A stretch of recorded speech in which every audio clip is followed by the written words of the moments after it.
নমস্কার, আপনারা দেখছেন দ্য ইন্ডিপেন্ডেন্ট বেঙ্গল। আমি শিবম। হাইকোর্টের নজিরবিহীন ইতিহাসে যে ঘটনা এর আগে কখনো কেউ দেখেনি, এবার সেই ঘটনাই দেখলো গোটা ভারত। প্রাক্তন মুখ্যমন্ত্রী মমতা বন্দ্যোপাধ্যায়কে লক্ষ্য করে হাইকোর্ট জুড়ে উঠল চোর চোর স্লোগান। প্রশ্ন অনেক। Bar council of India show cause করেছেন মমতা বন্দ্যোপাধ্যায়কে। তিনি কি এই মামলা লড়ার জন্য বৈধ আইনজীবী হিসাবেই এজলাসে এসেছিলেন? প্রশ্ন অনেক।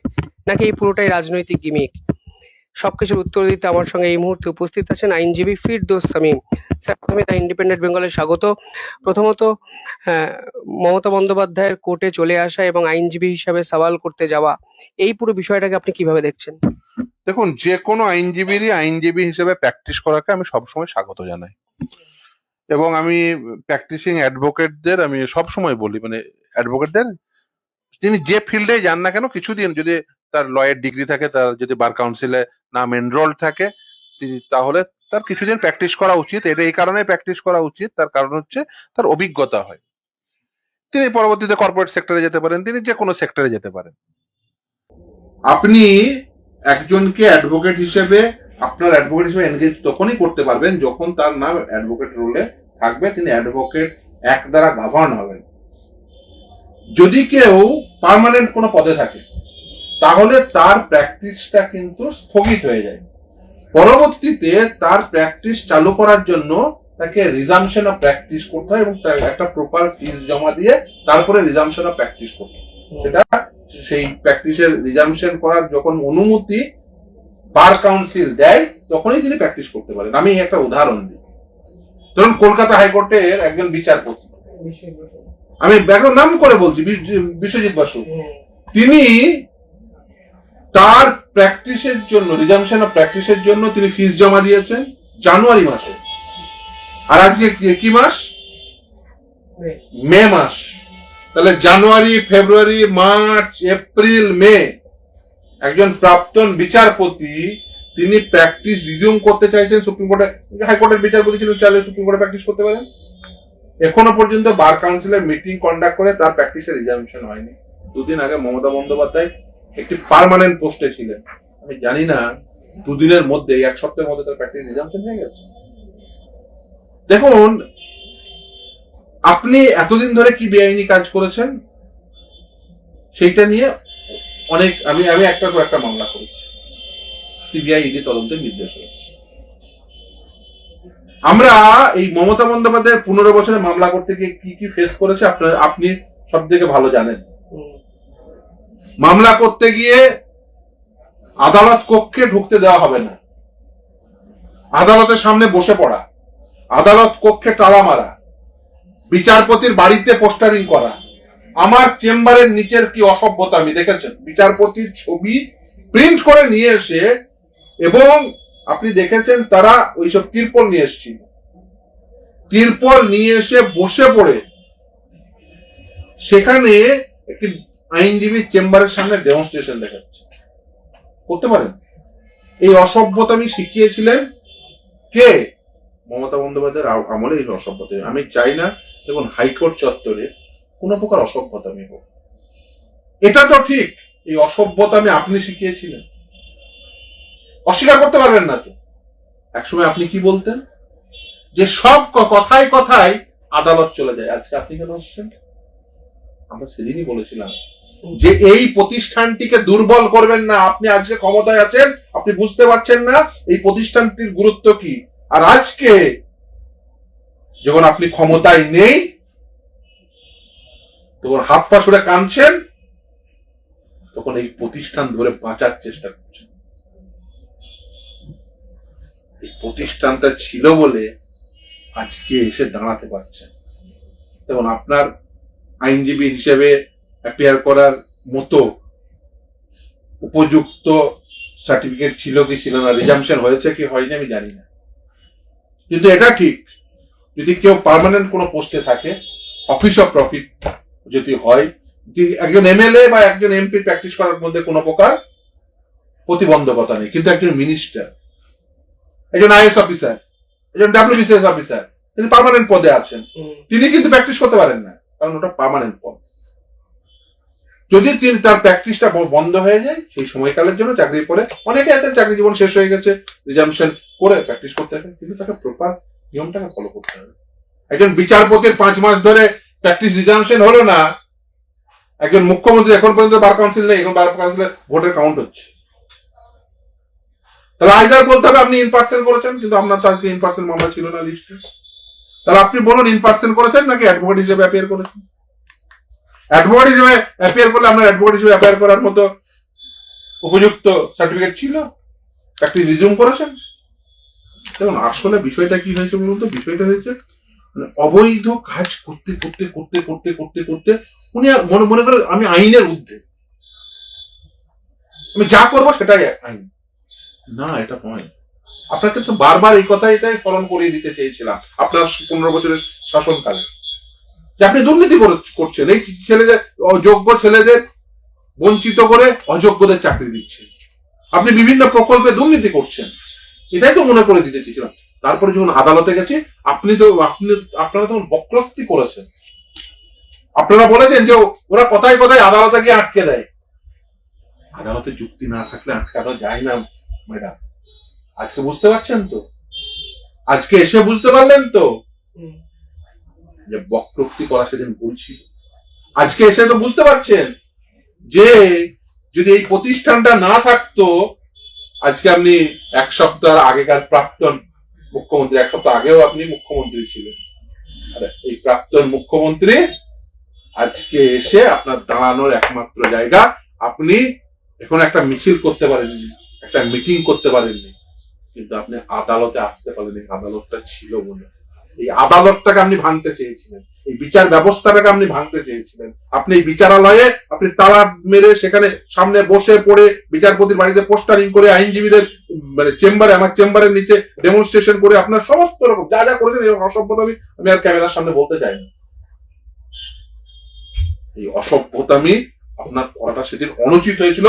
এই অন্ততপক্ষে হাইকোর্টে এসে হাত জোর করে সেটুকু বলে গেলে সব থেকে বেশি খুশি হতাম, যে হ্যাঁ আমার সেদিনের সেই অসভ্যতামি করা ঠিক হয়নি। আপনাকে একটা কথা স্মরণ করিয়ে দিতে চাই, আপনি পেয়ে যাবেন সেই জাজমেন্ট। মমতা বন্দ্যোপাধ্যায় একসময় বলেছিলেন যে বিধানসভার অভ্যন্তরে বিচার কেনা যায়। কি ম্যাডাম আজকে কি বুঝলেন আদালতে এসে? দেখুন আমি অনেককে দেখেছি, আমি তাদের নাম করে তাদের মহিমান্বিত করব না, আজকে তাদের চিৎকার শুনছি, তারা আজকে একটু খাদে পড়েছে বলে আমি তাদের বক্তব্যও করছি না, কিন্তু তাদের বলবো দেখুন যেদিন ক্ষমতায় ছিলেন না, ক্ষমতার ওই আস্ফালন ওটা হাইকোর্ট ভালো করে নেয়নি। আপনার যে ক্ষমতার যে আস্ফালন ছিল, আমরা ক্ষমতায় রয়েছে আস্ফালন, মানে বিচারপতি থেকে শুরু করে আইনজীবীদের যেভাবে হিউমিলেট করতেন, সিনিয়র অ্যাডভোকেট থেকে শুরু করে জুনিয়র অ্যাডভোকেট, একদম নমস্য আইনজীবী, তাদেরকে মানে কি বাজে ভাষায় আক্রমণ করতেন। আজকে আমি অবশ্যই মনে করি যে হাইকোর্টে ডেকোরাম মেনটেন করা উচিত। হাইকোর্ট এই ইনস্টিটিউশনটাকে আমাদের প্রত্যেককে সেভ করতে হবে, আর দায়িত্ব সব থেকে বেশি বর্তায় যে যখন শাসন ক্ষমতায় থাকে। মমতা বন্দ্যোপাধ্যায় শাসন ক্ষমতায় থেকে সেটা ভুলে গেছিলেন। মমতা বন্দ্যোপাধ্যায় বিচারালয়কে, বিচারপতিদের একটার পর একটা আক্রমণ করেছে, বিধানসভার অভ্যন্তরে বলেছেন যে বিচার কেনা যায়। তারপরে সেই কলকাতা হাইকোর্টের সেই সুমোটো নেওয়া কন্টেম্প মামলায় সেই সময় ওনাকে কসম করেছিল যে ফার্দার এই মন্তব্য করা যায় কি। বিচারপতি কৌশিক কিন্তু কস্ট ইম্পোজ করেছিল, সেটা জয় মাল্য বাগচি বলেছিল। তো যাই হোক, আমি দেখুন আমি এই কথাগুলো স্মরণ করিয়ে দিতে চাইছি এই কারণেই, তার কারণ শাসন ক্ষমতায় যখন মমতা বন্দ্যোপাধ্যায় ছিলেন না, তখন এইগুলো সব ভুলে গেছিলেন। দেখুন দুর্নীতি ওনার আমলে এই যা হয়েছে এটা কোন সরকারের আমলে হয়, দুর্নীতির মামলা হয়েছে, উনি মামলা হওয়ার পরে বিচারপতিরা যথার্থ রায় দিয়েছেন। আজকে কলকাতা হাইকোর্টের সিঙ্গেল বেঞ্চ থেকে শুরু করে সুপ্রিম কোর্ট পর্যন্ত শুধু একজন বিচারপতি রায় দিয়েছেন তা তো না, একজন বিচারপতি রায় দিয়েছেন, তারপরে সেটা ডিভিশন বেঞ্চে গেছে, সেখান থেকে সুপ্রিম কোর্টে গেছে। এই যে ধরুন সুজিত বসু গ্রেফতার হলো, আমার তখন মনে পড়ে যাচ্ছে সৌমেন নন্দীর মামলায় প্রথম যখন এই তথ্যগুলো এলো, ইডি রিপোর্ট আকারে জমা দিল, আপনি দেখবেন সেই সোমেন নন্দীর মামলা অর্ডারে ওই রিপোর্টটা টোটো তুলে দেওয়া আছে। সেটাকে পছন্দ হলো না সরকারের, তার পছন্দ হলো না সরকার। সরকার ডিভিশন বেঞ্চে গেল, সরকার ডিভিশন বেঞ্চে হারলো, সুপ্রিম কোর্টে গেল, হারলো।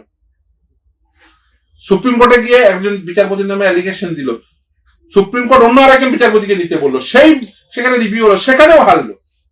তাহলে এতগুলো বিচারপতি রায় দিল, তারপরে তখন আপনি বিচারালয়কে আপনি আক্রমণ করছেন। আমরা আইনজীবী হিসেবে প্র্যাকটিস করেছি, আমাদেরকে 26,000 চাকরি বাতিল, সুপ্রিম কোর্ট চাকরি বাতিল করলো। তারপরের দিন মমতা বন্দ্যোপাধ্যায় ডেকেছিল, উনি কি সুপার কোর্ট ছিলেন? ওনার কি করা উচিত ছিল সেদিন, যে সুপ্রিম কোর্ট এই রায় দিয়েছে, আমি রায় হয় মানবো না, আর মানে না মানলে আমাকে কি করতে হবে, রিভিউ করতে হবে। আপনি তো ডেকে মানে পারলে প্রায় গালাগালি দেওয়া, এটা তো করতে পারেন না। আপনারা সাংবিধানিক পদে থেকে আরেকটি সাংবিধানিক সংস্থাকে আপনি দুর্বল করছেন। আপনি এই কাজ করে গেছেন, দিনের পর দিন করে গেছেন, আপনি তো পথ দেখিয়েছেন। আর আজকে সেই পথে আপনি বুঝতে পারছেন যে 5 বছর, আপনার এই 15 বছরের শাসনকালে আপনার বিরুদ্ধে যে ক্ষোভ পুঞ্জীবিত হয়েছে, আজকে তার উদ্গরণ হচ্ছে। দেখুন, আমি এটাকে অপছন্দ করি। আমি মনে করি মমতা বন্দ্যোপাধ্যায় তিনি প্র্যাকটিস করার মানে জন্য উপযুক্ত কি অপযুক্ত না সেটা বার কাউন্সিল বলবে। আপনি বললেন যে সকজ করেছে, তিনি জবাব দেবেন, আমি যে কোনো বক্তব্য রাখছি। কিন্তু তিনি একজন প্রাক্তন মুখ্যমন্ত্রী। প্রাক্তন মুখ্যমন্ত্রী আমার রাজ্যে কি ছিল না? যেদিন বুদ্ধদেব ভট্টাচার্যকে যেদিন তিনি ক্ষমতা থেকে সরেছিলেন, কেউ চোর বলেছিল? বিধানচন্দ্র রায়কে এখনো মানুষ নমস্য মনে করে। আপনার তার সাথে হাজার থাকে।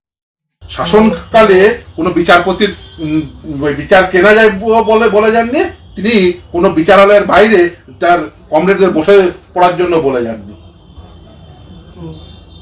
বামেদের আমলে মামলা হতো না? মামলা হতো, শুধু দুর্নীতির মামলা হয় তা তো নয়, সরকার বিরোধী। আপনি দেখবেন বামেদের আমলে কত মামলা হতো। আমরা তো বলি সবসময়, আপনি দেখবেন হাইকোর্টের কজ লিস্ট বের করবেন, বিগেস্ট লিটিগেন্ট অলওয়েজ থাকে কে? স্টেট গভর্নমেন্ট, মানে হাইকোর্টের ক্ষেত্রে বিগেস্ট লিটিগেন্ট, সব থেকে বেশি মামলা হয় তার এগেন্স্ট। কোনদিন বুদ্ধদেব ভট্টাচার্য বা জ্যোতি বসু বলেছে আমাদের তাদের কমরেডদের গিয়ে বসে পারবি? কোনদিন মানে এটাকে প্যাট্রোনাইজ করেনি। কিন্তু মমতা বন্দ্যোপাধ্যায়ের আমলে আপনি দেখেছেন যে মমতা বন্দ্যোপাধ্যায়ের যারা মুখপাত্র, তারা কি ভাষায় আক্রমণ করেছে বিচারপতিদের নাম ধরে ধরে।